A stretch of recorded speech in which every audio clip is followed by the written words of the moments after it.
अग्नी, what's wrong with you buddy? Siya जाताच विष्णूने रॉकीला पटकन तिच्या मागे पाठवून तो रागात अग्नेयकडे वळला, जो अजूनही त्याचे वाढलेले श्वास आवरण्याचा प्रयत्न करत रागात फणकारत होता. या प्रोजेक्टला घेऊन तो खूपच वरीड झालेला आणि त्याला टेन्शन येणं स्वाभाविकच होतं, कारण खूप मोठा प्रोजेक्ट होता तो, ज्यावर पूर्ण कंपनीचं आणि एम्प्लॉईजचं भवितव्य अवलंबून होतं. नॉट नाव विष्णू. आणि तू काय स्टील तिची बाजू घेतोय? आता तिची चूक होती हे दिसलं नाही का तुला? तुलाही चांगलंच माहित आहे किती जणांची मेहनत लागलीये या प्रोजेक्टवर. मग मी तिच्या आणि आरवच्या केअरलेसपणामुळे त्या सर्वांची मेहनतही पाण्यात घालू का? विष्णू, प्रेम आपल्या जागी, पण केअरलेसपणाची काही लिमिट असते यार. आणि कामाच्या बाबतीत मी कोणाचेच एक्सक्यूज घेत नाही. विष्णूला अजूनही फक्त सियाच्या बाजूने विचार करताना बघून अग्नेयची रागीट नजर विष्णूवर रोखली गेली, कारण विष्णू फक्त एका नात्याच्या बाजूने विचार करत होता, पण अग्नेय त्या हजारो लाखो लोकांचा विचार करत होता, जे त्याच्या कंपनीत काम करत होते, ज्यावर त्यांच्या कुटुंबाची जबाबदारी होती. अग्नेयच्या बोलण्यावर विष्णूने एक नजर त्याच्याकडे पाहिलं. या क्षणी तो इतका जास्त चिडलेला की सध्या तो रागात काय बोलून गेला, तिच्याशी कसा वागला याची जाणीवही त्याला अजून झाली नव्हती. आणि ती जाणीव कशी होणार ना, कारण साहेबांच्या डोक्यावर सध्या राग विराजमान होऊन बसलेला. रिअली अग्नी, तिची एवढी मोठी चूक होती की आपण हँडल करू शकत नव्हतो. ओ come on Badi, he situation तूही खूप आरामात हँडल करू शकत होता. यू आर द अग्नेय अग्निहोत्री. तुझ्यासाठी काहीच अशक्य नव्हतं. आणि चल, तिची थोडीफार चूक असली तरी तुला तिला इतकं सगळं बोलायची गरज नव्हती. माझी कंपनी, मी या कंपनीचा बॉस अँड ऑल. ही तिच्या हजबंडची कंपनी, त्याचा लॉस.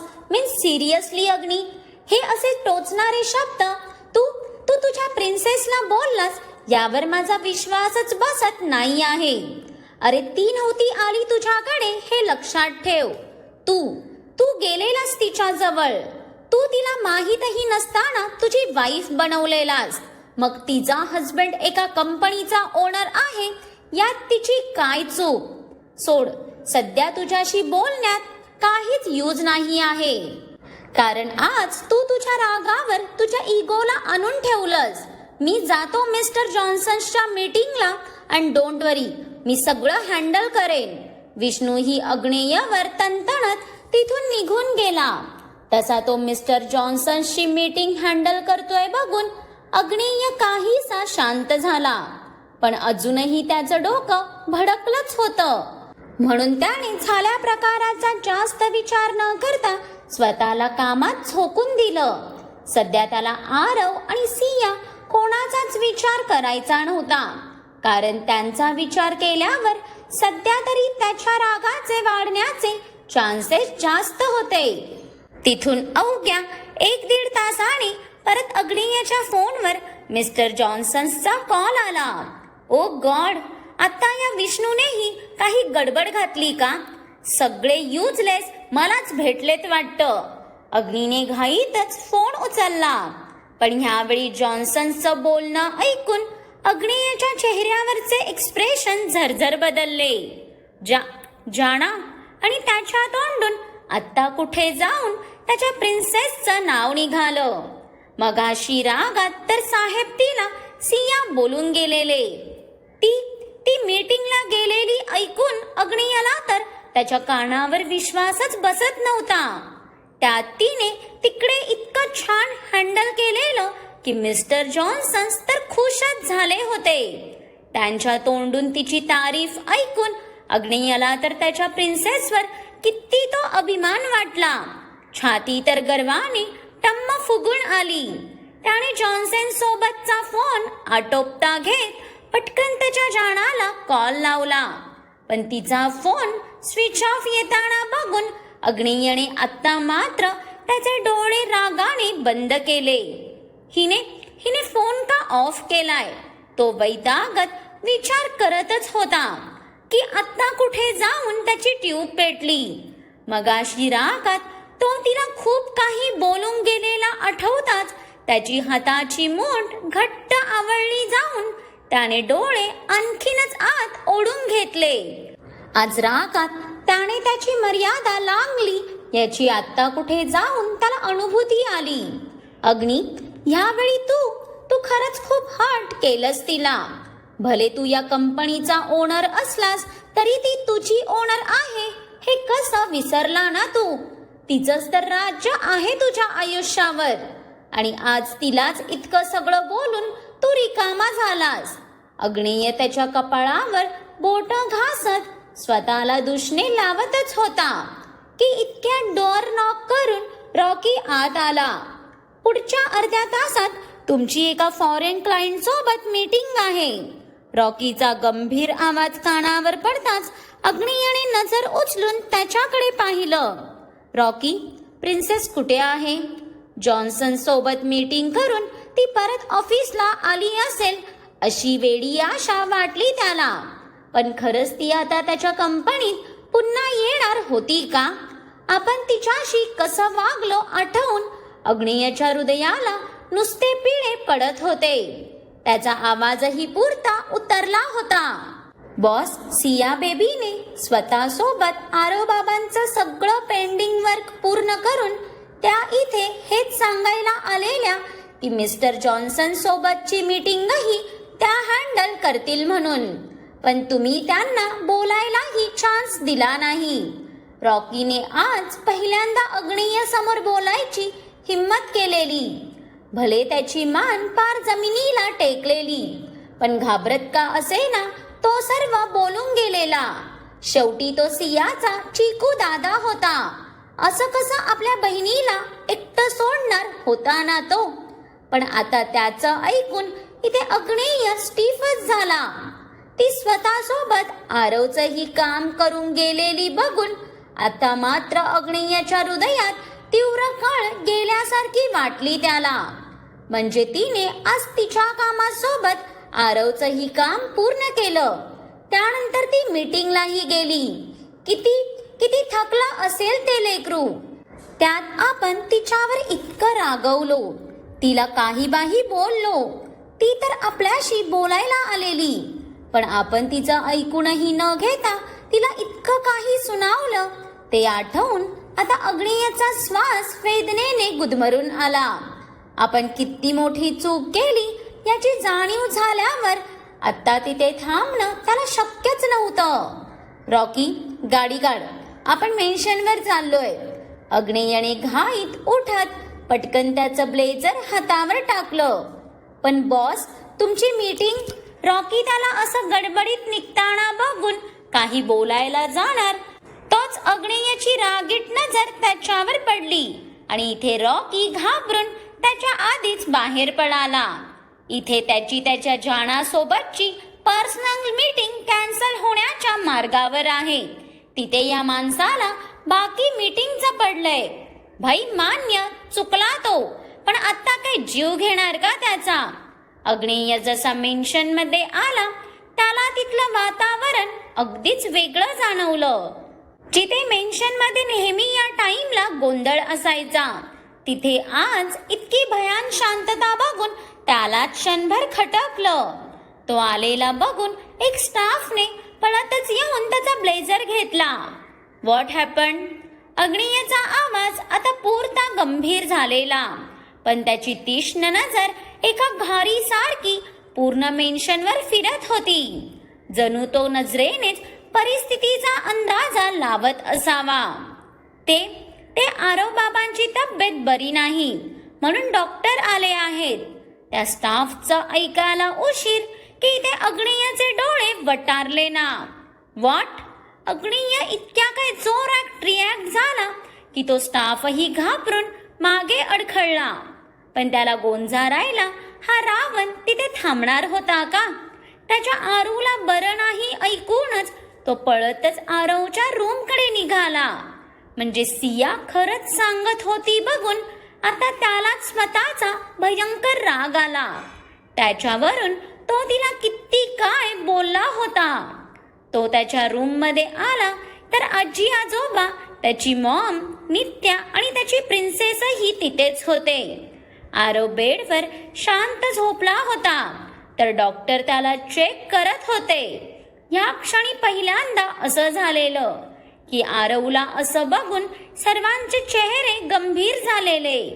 असं तर तो कधी सहजासहजी आजारी पडायचा नाही. म्हणूनच त्याला गप्प पडलेला बघून सर्वांना कसं तरीच होत होतं. आजीला तर तो कधी उठून तिच्याशी भांडायला लागतो असं झालेलं. त्या दोघांचं एकमेकांशी कितीही पटत नसलं तरी एकमेकांवर मात्र त्यांचा प्रचंड जीव होता. Aarav, doctor, what happen to him? अग्नेयच्या त्या कडक आवाजाने सगळ्यांच्या नजरा पटकन त्याच्याकडे फिरल्या. पण सिया, ती मात्र आरवच्या डोक्यावरून हात फिरवत त्याच्याकडेच बघत शांत बसली होती. तिने अग्नेयकडे बघायचे कष्टही घेतले नाहीत. पण समोर अग्नेयाला बघून सर्वांचे धाबे दणाणले ना. कारण हा सडूही कधी नव्हे ते आज लवकर आलेला. Nothing that much serious mister Agnihotri. त्यांची बॉडी डिहायड्रेट झाली आहे. त्यात मिसेस अग्निहोत्री सांगत होत्या की त्यांनी ऑफिसमध्ये 2दा मीटिंगही केली. सो त्यामुळे त्यांना आता थोडा फीवर चढलाय. मी इंजेक्शन दिलं आहे. बाकी मेडिसिन आणि त्यांचं डाएटही मी मिसेस अग्निहोत्रींना सांगितलं आहे. सो आता इतक्यात काय ते उठणार नाहीत. बट डोंट वरी, उद्यापर्यंत तुमचे नवाब अगदी ठणठणीत होतील. डॉक्टर अग्नेयला सांगतच होते की नक्की उद्यापर्यंत हा बरा होईल ना बाबा. नाही तर उद्या येऊन मीच तुझी मानगोट धरेन. आज आल्यापासून लेकरू असंच गप्प पडून आहे. मला अजिबात चांगला वाटत नाही. आरवला असं निश्चित पडलेलं बघून आजीचा आवाज भरून आला. पण नित्या मात्र केव्हाची डोळ्यातलं पाणी अडवत तिथेच कोपऱ्यात उभी होती. इकडे भले तो आजारी पडला असला तरी त्रास तिच्या जीवाला होत होता. वसू, तुझं हे एक बरं आहे. तो जागा असताना त्या पोराला सुखाने श्वासही घेऊ देत नाहीस. उगाच त्या लेकराच्या मागे लागलेली असते. आणि आत्ता शांत पडलाय तरी तुझा जीव तळमळतोय. आजोबांना त्यांच्या या नाटकी बायकोचं हसूच आलं. अहो, तुम्हाला नाही कळणार. हा कार्टा माझ्याशी कितीही भांडू दे, पण त्याच्या हसण्यानेच या घराला घरपण आहे. नाही तर आत्ता तो शांत आहे तर बघा आज हे घरही किती भकास झालंय. आजीचं ऐकून सुवर्णालाही गलबलून आलं. शेवटी ती तर आई होती या आगाऊची. म्हणून त्याची शांतता सर्वात जास्त तिलाच खलत होती. डॉक्टर अपडेट देऊन निघून गेले. तशी अग्नेयची नजर परत आरववर आली. त्याचा उतरलेला चेहरा बघून त्याच्याही मनाला खोलवर वेदना झाली. म्हणजे आपल्या जीवाला आज खरंच बरं वाटत नव्हतं. आणि आपण त्याला मीटिंगला न गेल्यासाठी दोष देत बसलेलो. हे आठवून आत्ता त्याला खूप अपराधी वाटायला लागलं. त्याच्या कामात त्याला त्याच्या जीवाच्या फिलिंग्सचीही कदर राहिली नव्हती. त्याने त्याची नजर तशीच त्याच्या जाणावर आणली तर तिच्या चेहऱ्यावरचा थकवा आणि त्यामागे लपलेल्या तिच्या वेदनाही स्पष्ट दिसल्या त्याला. आणि आता तर त्याचा जीव जास्त चळमळू लागला. आज तिच्याशी किती रूढ बोलला होता तो. त्यात त्याच्या शब्दांनी तिचं हळवं मन किती दुखावलं गेलं असेल याची तर त्याला देखील कल्पना करवत नव्हती. सिया, जा बेटा, तू फ्रेश होऊन ये. कामावरून आल्यापासून इथेच आरवजवळ बसून आहेस. सुवर्णाने सियाचा चेहरा बघून तिला प्रेमाने सांगितलं. तसं सियाही काही न बोलता मान हलवत निघून गेली. कारण सध्या खरंच तिला फ्रेश व्हायची नितांत गरज होती. सिया अग्नेयला क्रॉस करून जाताच अग्नेय तिला पाहतच राहिला. असं पहिल्यांदा झालेलं की त्याच्या जाणाने त्याला असं नजर अंदाज केलं असेल. तिच्याशी नंतर बोलू ह्या विचारात अग्नेय आरव जवळ आला. त्याला त्याच्या भावना एक्सप्रेस करता आल्या नाहीत तरी त्याचा त्याच्या या कार्बन कॉफीवर किती जीव होता हे तिथे सर्वांनाच माहीत होतं. मॉम, आरवला इतकं बरं नाही तर मला इन्फॉर्म का नाही केलं? अग्नेयची नजर आरववर स्थिरावली असली तरी त्याच्या आवाजात हलका राग डोकावत होता. मेन्शनवर डॉक्टर आले तरी त्याला कोणीच काहीच सांगितलं नाही बघून अग्नेयला प्रचंड राग आलेला. अग्नी, अरे तुला सांगून काय फरक पडणार होता का? रॉकीने आरवचं डोकं दुखतंय सांगूनही तू त्याला मीटिंगला पाठवायला अडून बसलेला. तुला त्या क्षणी तुझ्या छोट्या भावाची थोडी तरी काळजी वाटली का? अग्नीच्या रागावर ह्यावेळी सुवर्णाच्या तीक्ष्ण नजरेचा प्रतिवार होताच अग्नेयने चमकून तिच्याकडे पाहिलं. मॉम, मला वाटलं तो ड्रामा करत असेल म्हणून मी लक्ष दिलं नाही. अग्नेयला सुवर्णाचं शेवटचं वाक्य मनाला चांगलंच लागलं. तो आरवची किती केअर करतो हे तो एक्सप्रेसही करू शकत नव्हता. अग्नी, तू त्याच्या ड्राम्यामुळे नाही तर तुझ्या कामामुळे त्याच्याकडे दुर्लक्ष केलंस. तुझ्यासाठी तुझं काम सर्वात वर आहे ह्याची हालत तर सोड. तुझं ह्याच्याकडे लक्ष नव्हतं मी समजून घेतलं. पण सिया, तिचं काय? तिचा चेहरा बघितलास? किती थकलीये ती आज. तिच्यावरही लक्ष नाही का तुझं? अग्नी, त्या पोरीला तेवढंच काम दे जेवढं तिला झेपेल. भलेही ती तिच्या नवऱ्याची कंपनी असली तरी त्याचा अहंकार बाळगत ती मुलगी अजिबात मिरवत नाही. उलट एका सामान्य एम्प्लॉई सारखी तीही तिच्याच कंपनीत काम करते ज्याचा कंपनी तिला पगारही देते. कोणाच्या नावावर तिने तिचं अस्तित्व नाही मिळवलंय. अरे जी मुलगी आठवड्याच्या शेवटी स्टाफ कडून बजेट मागून त्यातूनही काही सेव्ह झालंय का ते चेक करत राहते, ती तुझ्या कंपनीचं आणि तिच्या नवऱ्याचं नुकसान करून खुश राहील का? असं वाटलंच कसं तुला? आणि राहिला तिचा आरवकडे लक्ष देण्याचा प्रश्न, तर आज ती आहे म्हणून निदान तुझा आरव एका मायेच्या वलयात वावरतोय. निदान त्या गोष्टीची तरी कदर कर. सुवर्णाच्या बोलण्यावर अग्नेयने तर मान खालीच घातली. तिला सर्व समजलेलं बघून त्याच्या हाताची मूठ घट्ट आवळली गेलेली. कारण त्याची जाणा तर त्याच्या मॉमला काही सांगण्यापासून राहिली. मग या चाड्या कोणी लावल्या असतील हे तो जाणून होता. विष्णू, यू डॅश, तुला तर मी उद्या बघतो साल्या. तुझी फक्त एक गोष्ट समजू दे मला, मग बघ तुझ्या घरात कशी आग लावतो ते. अग्नेय मनातच विष्णूला शिव्या घालत जसा त्याच्या रूम मध्ये आला. पण आता मात्र त्याचं हृदय जोर जोरात धडधडत त्याच्या जाणाला साथ घालू लागलं आणि त्याची नजर तिलाच शोधू लागली. पण ती त्याला कुठेच दिसली नाही. मग काय वाटतं तुम्हाला? अग्नेय चुकला की नाही ते कमेंट करून मला नक्कीच सांगा. आणि बघू आता पुढच्या भागात अग्नेय त्याच्या जाणाला कसं मनवतो ते. त्याआधी आजचा भाग आवडला असेल तर लाईक करा आणि भरपूर लोकांसोबत शेअरही करा. आणि ज्यांनी कोणी अजून माझ्या चॅनेलला सबस्क्राईब केलं नाही त्यांनी आठवणीने सबस्क्राईब करा.